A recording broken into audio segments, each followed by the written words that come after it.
இந்த நாளின் செய்தியின் வாக்குத்தத்தம் எங்க இருந்து அப்படின்னு சொன்னா, தானியேல் எழுதின தீர்க்கதரிசன புஸ்தகத்திலிருந்து 6ஆம் அதிகாரம் 4வது வசனத்திலிருந்து.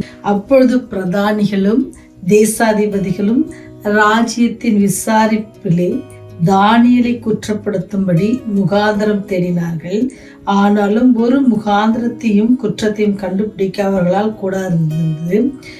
அவன் உண்மையுள்ளவனாய் இருந்தபடியால் அவன் மேல் சுமத்த யாதொரு குற்றமும் குறைவும் காணப்படவில்லை அப்படின்னு சொல்லி, குற்றம் செய்யாதவர்களா இருப்புன்னு சொன்னா, ஆண்டவர் எப்படி தானியேலை காப்பாற்ற சிங்கங்களை வாய்களை கட்டி போட்டாரோ அதே போல உங்களையும் என்னையும் நம்மை சுற்றி இருக்கிற எல்லாருடைய காரியத்தை வசனம் சொல்லுது. அவன் மேல் சுமத்த ஒரு குற்றமும். அப்ப நீ பெரிய ஆட்களா யாரா இருந்தாலும் அவர்கள் மத்தியில நம்ம என்ன செய்வார்? ஆண்டவர் உயர்த்த வல்லவராக இருக்கிறார். அதுதான் இன்னைக்கு நமக்கு வருகிற செய்தி. நம்ம இடத்துல இருந்து யாரும் அது குற்றம் யாரும் காணாதபடிக்கு நம்முடைய காரியங்களை செய்வோமாக. தேவன் நம்மை ஆசீர்வதிப்பாக.